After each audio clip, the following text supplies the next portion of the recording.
What's up guys, and welcome back to another video. Today we are going to be going over Jason Statham's private supercar collection.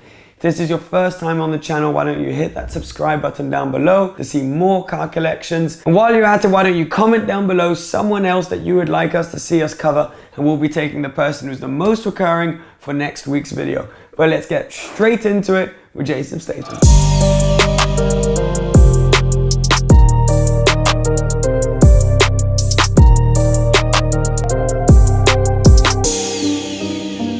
You guys probably know him from the countless action movies that he's made over the years. He has a net worth estimated at around $90 million.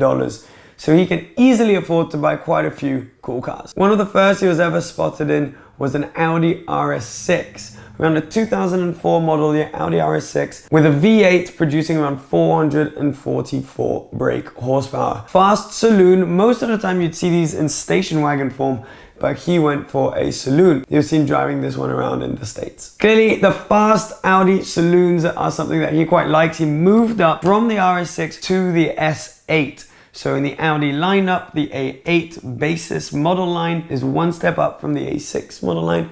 Arguably, the S8 is not quite as sporty, not quite as sort of special as an RS6. So RS is kind of the really hardcore line and versions of Audis, whereas S is kind of what's in between the normal A's and the RS's. So he had an S8 as well. But there were two more Audis. If you're talking fast Audis, you have to of course talk about the Audi R8. He owned a white Audi R8 V8. This is a 4.2 litre naturally aspirated V8. Not sure, you can't tell from the photos if it's an R-tronic.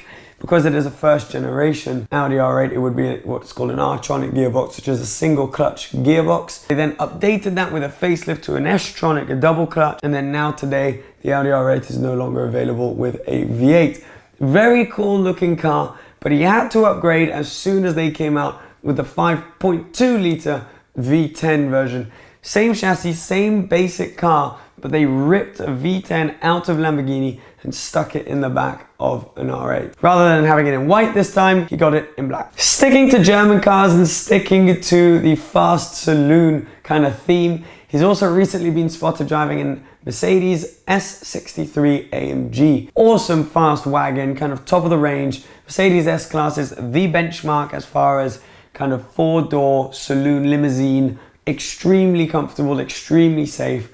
And the S63 is the most brutal and the fastest version of this car, with a twin turbocharged V8, pushes out a ton of horsepower, a ton of torque, but whilst not sacrificing any of the interior luxuries. You can have a fridge in the back, you can have reclined seats in the back, you have massage seats in the front and in the back. It's an absolute beast, and in this blacked out spec, looks really cool. So he seems to definitely have a thing for the fast German saloon cars. But he also has a thing for supercars. He was seen driving around for quite a while actually in a convertible Aston Martin DBS.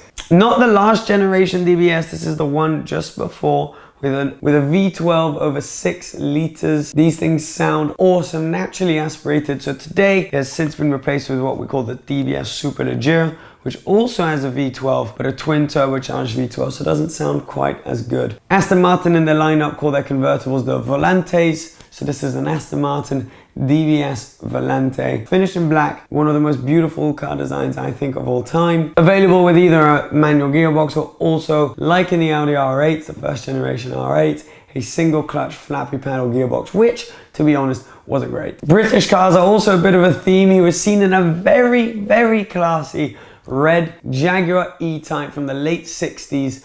Awesome looking car in perfect condition. Not sure if it's an original car, if it's one he just borrowed to show up to a movie premiere, or if it is his personal car, which was potentially restored.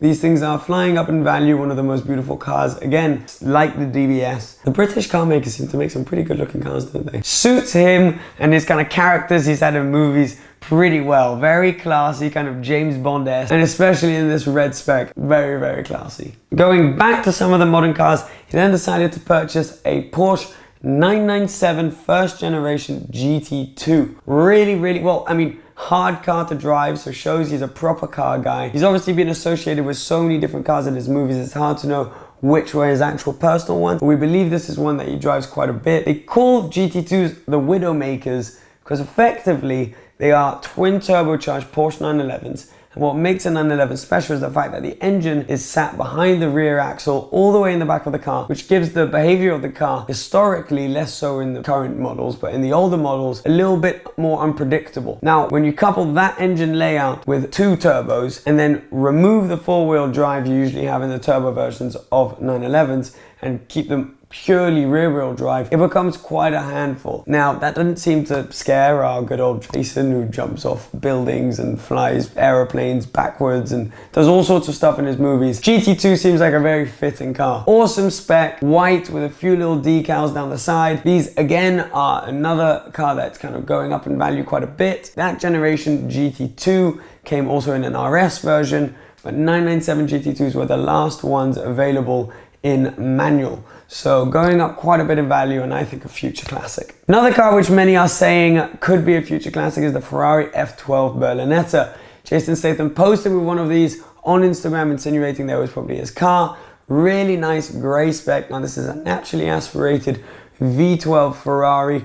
Traditional Ferrari layout, big V12 in the front, GT cabin over the rear wheels. So you can crunch miles in these, but you've still got a ton of horsepower and a beautiful sound to accompany you along some little country roads if ever you want to have a really good time. Now it's coupled to a double clutch gearbox, so it means that the gear shifts are instant and it's just a beautiful, beautiful looking car. Why could this be a future classic? Because we don't know how much longer naturally aspirated V12 Ferraris will be around for. Hopefully for a while, but you never know. And if they disappear, the F12 Berlinetta and the A12 Superfast, which came after it, will probably go down in the history books. So very cool to see Jason with some real connoisseur cars. GT2, F12, DBS Volante, E-Type. Clearly really likes his cars. There are so many more he's been associated with because of his movies, but that we don't believe were actually ever his. That's it for Jason's car collection. I hope you guys enjoyed it. Remember to comment down below if there's anyone else you'd like to see us cover, and we'll be back with another one of these videos next week. Thanks for watching. Subscribe if you are not already, and we'll see you very soon. Cheers, guys. Bye-bye.